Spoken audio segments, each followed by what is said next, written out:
Vamos a meditar en dos aspectos muy importantes de la iglesia, hermano. Claro, significa también, hermanos, la vida de los cristianos. No podemos obviar estas cosas, hermanos, porque son una realidad en la iglesia.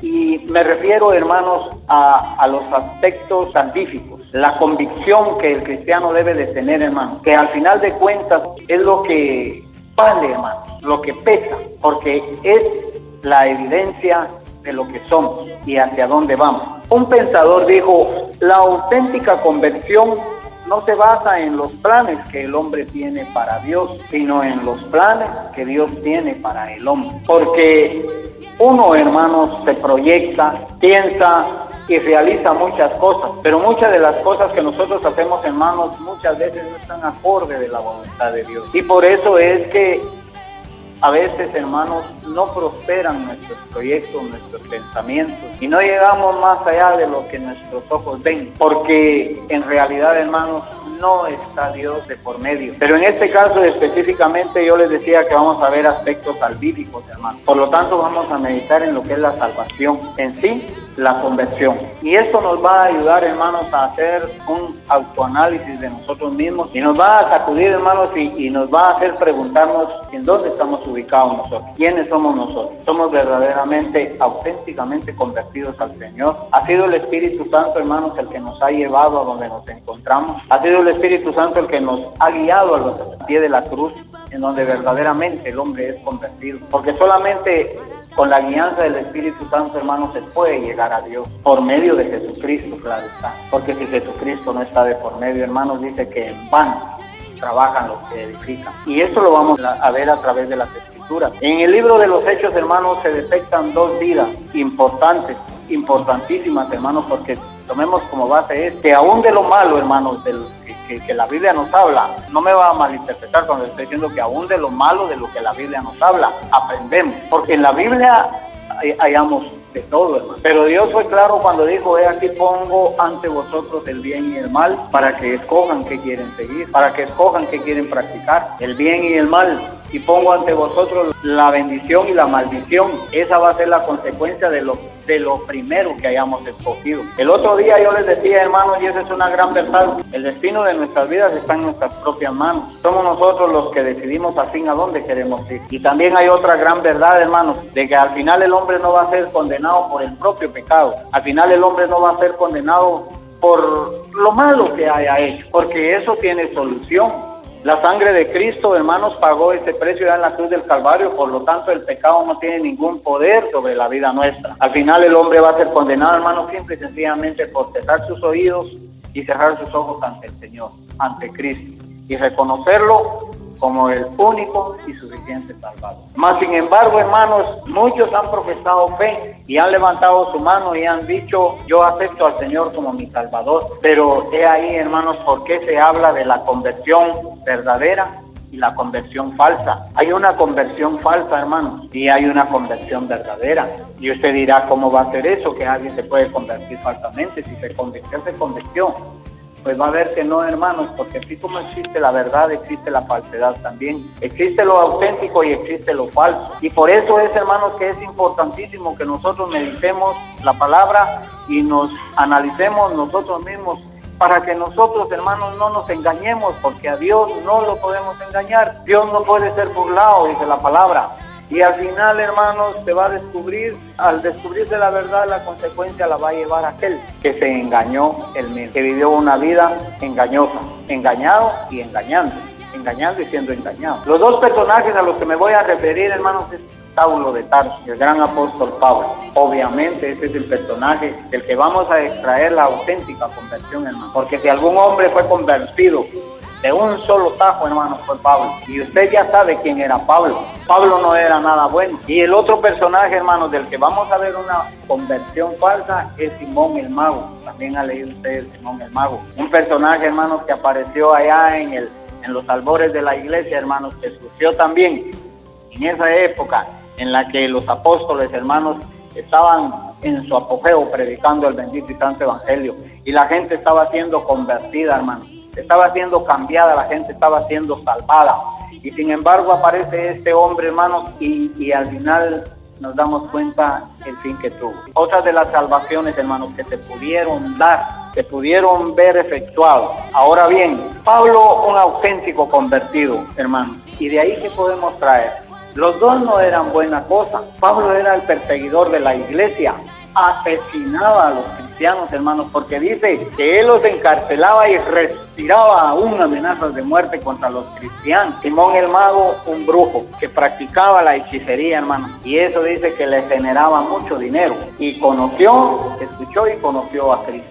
Pero el hombre nunca se convirtió, hermano. Ahora bien, ¿qué podemos decir de esto, hermano? Que se convierte solamente aquella persona, hermanos, que no ha sido tan mala, que solamente aquel, hermanos, que está en una situación como le dijo el Señor a alguien en esa ocasión: cuán cerca estás del reino de los cielos, como que dice, estás a un paso de ser salvo. Solo da ese paso y entonces ya eres salvo. Si hablamos y meditamos bajo este punto de vista, hermanos, yo creo que si alguien estaba lejos de ser salvo era Pablo.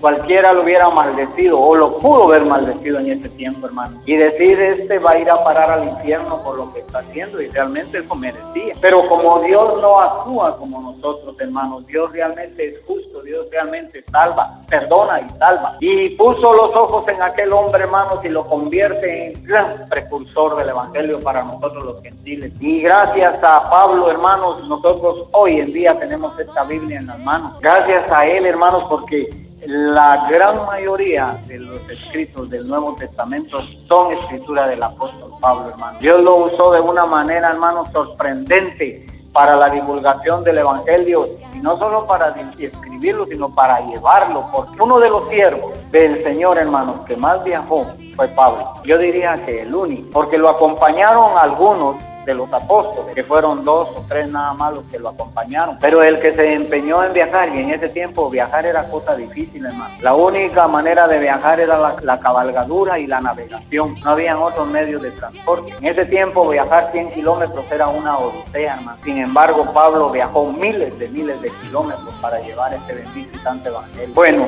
vamos a la escritura y leamos primeramente, hermanos, la conversión auténtica, y eso se encuentra en el libro de los Hechos, capítulo 9, versículo 1 al 6. Pablo, respirando aún amenazas y muerte contra los discípulos del Señor, vino al sumo sacerdote y le pidió cartas para las sinagogas de Damasco, a fin de que si hallaba a algunos hombres o mujeres de este camino, los trajera presos a Jerusalén. Pero yendo por el camino, aconteció que al llegar cerca de Damasco, repentinamente los rodeó un resplandor de luz del cielo, y cayendo en tierra oyó una voz que decía: Saulo, Saulo, ¿por qué me persigues? Él dijo: ¿quién eres, Señor? Y le dijo: yo soy Jesús a quien tú persigues. Dura cosa te es dar coces contra el aguijón. Él, temblando y temeroso, dijo: Señor, ¿qué quieres que yo haga? El Señor le dijo: levántate, entra en la ciudad, y ahí se te dirá lo que debes hacer. En pleno hecho de agresión contra la iglesia, se le aparece el Señor a Saulo. Y por eso es que yo le decía, hermanos, la auténtica conversión del hombre no se basa en los planes que el hombre tiene para Dios, sino en los planes que Dios tiene para él. Pero, hermanos, la misma Biblia dice, y Jesús lo declaró, que iban a haber ocasiones en que cualquiera que matara a un hijo del Dios, a un cristiano, iba a pensar que le estaba rindiendo culto a Dios. Y esa era la situación de Saulo, hermano.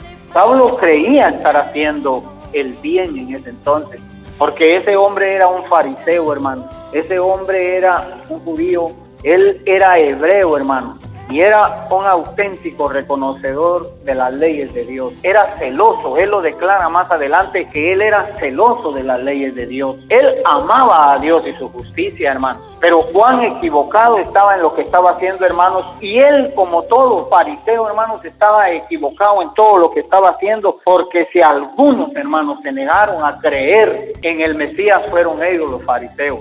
Y eran los que inducían al pueblo judío, hermanos, a rebelarse contra el evangelio. Fueron ellos los auténticos enemigos del Señor. Fueron ellos, hermanos, los que buscaban culpa en el Señor, no habiéndola. Ellos lo perseguían, hermanos, y buscaban motivo para llevarlo a la muerte. Pero gloria a Dios por eso, hermano. Ahí se cumplió la voluntad de Dios. Ahora, ¿qué vemos en esto, hermano? Por eso es que le digo que son los planes de Dios los que siempre van a salir victoriosos. Y la palabra de Dios, hermano, no va a regresar vacía como la Biblia lo declara, porque la misma Biblia dice: el cielo y la tierra pasarán, pero mi palabra no pasará, dice el Señor. Porque, hermanos, suceden a veces cosas que a nosotros nos parecen torpezas, suceden cosas, hermanos, en las que a nosotros nos parecen incluso hasta injustas, pero no nos damos cuenta, hermanos, que en eso que está aconteciendo, que a nosotros nos pareciera incorrecto y tal vez hasta torpe, ahí se está cumpliendo la palabra de Dios. Porque Dios dice que todo lo obra para bien. Por eso es que la Biblia dice que a los que amamos a Dios, todas las cosas obran para bien. A veces, hermanos, nosotros renegamos de lo que acontece. A veces nosotros renegamos, hermanos, por lo que estamos pasando. Y no nos damos cuenta, hermanos, de que en medio de eso que está aconteciendo, ahí está la mano del Señor obrando bien. A veces Dios permite males, hermanos, para producir bienes. Esto la Biblia lo dice. Y eso lo vemos a lo largo de la historia, hermanos. Cuando hablamos de la expansión del Evangelio, de la forma maravillosa que se expandió, hermanos. La palabra va a hacer efecto si uno abre el corazón, si uno deja entrar el mensaje, si uno verdaderamente le dice al Señor: Señor, ¿qué quieres que haga? Y Él no lo va a dejar ahí, hermanos, sentadito, durmiendo, pasando el tiempo.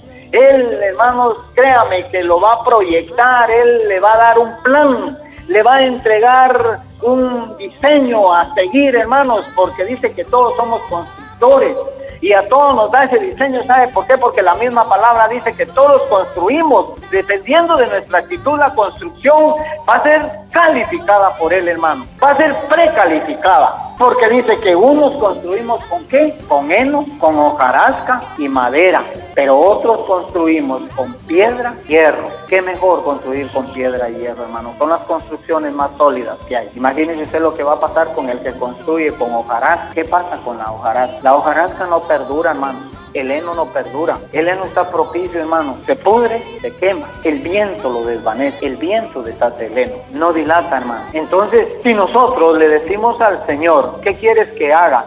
El diseño que Él nos dé, el diseño y el plan que Él nos dé a seguir, no va a ser un diseño que va a ser apropiado para construirse con heno y hojarasca. Créanme que no. Construye con hojarasca aquel, hermanos, que a su propio criterio hace las cosas, que vienen al Señor, hermanos, y aceptan. Y esto lo vemos en Simón el mago. Vamos a ese pasaje, hermanos. Eso se encuentra ahí mismo en Hechos, y está en el capítulo 8, versículo 9. Veamos esa conversión falsa, hermanos, que es bíblica. Y yo no quiero estar en los zapatos de Simón, hermano. Créame que no. Y Simón levantó la mano y dijo: yo acepto al Señor como mi Salvador. Estaba ahí sentadito también adentro de la iglesia, participando de los beneficios y las obligaciones y deberes de todo cristiano. Capítulo 8, versículo 9. Pero había un hombre llamado Simón, que antes ejercía la magia en aquella ciudad y que había engañado a la gente de Samaria haciéndose pasar por alguien importante. A este oían atentamente todos, desde el más pequeño hasta el más grande, y decían: este es el gran poder de Dios. Estaban atentos a él porque con sus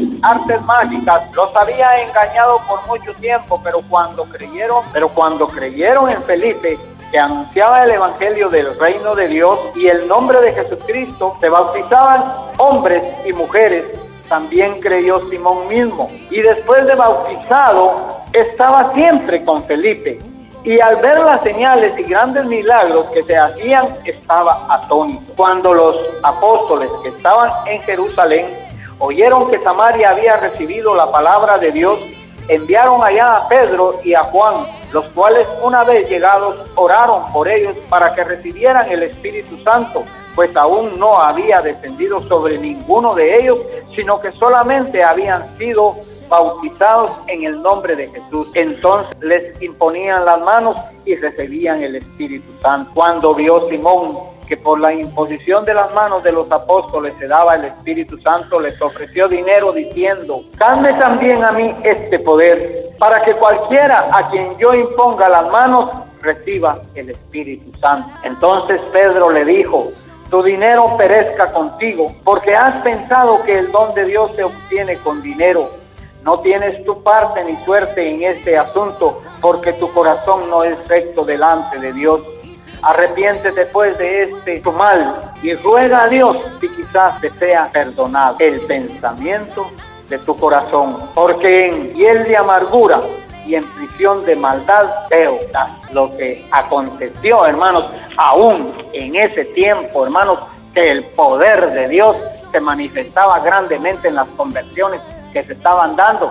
Y en ese tiempo, hermanos, que el Espíritu Santo se movía dentro de la iglesia, porque la iglesia era una iglesia de oración, porque la iglesia era una iglesia de búsqueda, la iglesia estaba sujeta, la iglesia estaba sometida en obediencia, y aún en medio del pueblo consagrado y del pueblo bendecido por Dios, hermanos, el Señor lo dijo, que entre el trigo iba a crecer la cizaña. Y dijo también, no la toquen, ahí déjenla. Pero ese no la toquen, ahí déjenla, hermano, no significa que la palabra no se va a dar. El llamamiento a la reflexión y al arrepentimiento hay que hacerlo, hermanos, porque en eso consiste este bendito y santo evangelio, hermanos, en procurar el bienestar de todos, que haya una auténtica vida, hermano, de conversión en todo cristiano que está dentro de la iglesia. No vamos a escapar a esto, hermano. ¿Sabe por qué? Porque le hablaba de la conversión de Saulo. Saulo se convirtió porque él era bueno y estaba listo para recibir la salvación. No, Saulo, hermanos, era el hombre más perverso que estaba contra la iglesia en esa época, que estaba levantado para destruir la obra del Señor, hermanos. Pero como el poder de Dios es mucho mayor que el poder que está contra nosotros, Dios puso la mira en Pablo y lo convirtió en su gran siervo. Ahora bien, hermanos, veamos en lo que hacían las dos personas. Ninguno de los dos era bueno. La Biblia dice que no hay quien busque a Dios, hermanos. Es Dios el que va al encuentro del hombre. El hombre nunca va a buscar a Dios. Y de esa manera, hermanos, llegó a los dos. Saulo tenía grandes motivos y razones, hermanos, para ir al infierno. El otro no se quedaba atrás, hermanos, un brujo explotador, de esos que andan por ahí engañando gente, hermanos. Y dice que la gente decía, que verdaderamente es el gran poder de Dios, porque hacía magia y le sacaba dinero a la gente. Pero como eso así es, hermanos, sabemos que a veces la gente está encantada con lo que quiere oír. Y Dios, hermanos, muchas veces le da lo que quieren oír, pero al mismo tiempo, hermanos, en su misericordia les presenta la otra vía, la vía de la salvación. Entonces cada quien toma lo que quiere, hermanos, y Simón, el mago, escogió lo suyo. Fue el Espíritu Santo, hermanos, el que propició en nosotros la obra redentora. Fue Él el que nos trajo, fue Él el que nos llevó, fue Él el que nos condujo. Y seguramente, hermanos, este hombre no había sido conducido de una forma auténtica. Y este Simón, al hacer esas sus artimañas que hacía, dice aquí la palabra que la gente decía, este es el auténtico poder de Dios. Estaba llevando a la gente, hermanos, a la condenación. No solo él, hermano, no solo se estaba beneficiando económicamente de la fe de ellos, los estaba explotando en su fe, hermanos, sino que los estaba arrastrando al infierno. Y viene y conoce el poder de Dios, conoce el poder del Espíritu Santo, y viene y dice, denme ese poder para que yo también pueda hacer esos milagros. Pero ¿qué había en su corazón, hermanos? Había solo maldad, porque él estaba pensando ir aún más lejos en lo que estaba haciendo, pero no estaba buscando la gloria de Dios. Denme a mí ese poder para que también yo imponga la mano y el Espíritu Santo surja, dijo él. Pero él no estaba pensando en bendecir a nadie. Él estaba pensando en incrementar sus poderes para obtener más dinero. Pero de Dios, hermanos, nadie se burla. Y lo descubrieron. Pedro lo vio y le dijo, ruega a Dios. Ahora fíjese en eso, que Pedro no le dijo, ven Simón, vamos a orar por ti. ¿Sabe por qué? Porque el hombre no era convencido. Si la misma Biblia nos enseña, hermanos, que nosotros ayudemos al caído a levantarse, dice, vayan, visítenlo, hagan oración por él, el enfermo sanará, y si cometió pecado le será perdonado, dice.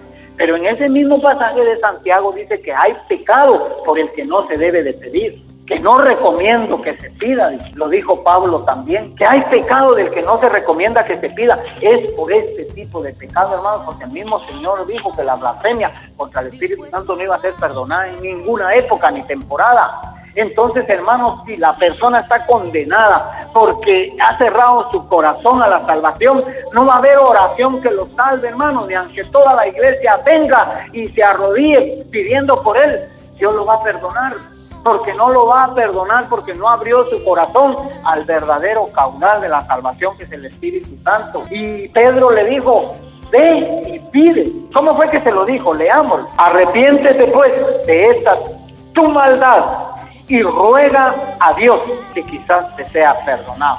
Que quizás, es que la Biblia no da pauta, hermanos, de perdón. Pedro se lo dijo con cierta duda de que fuera perdonado y le dijo: ruega, pide tu perdón.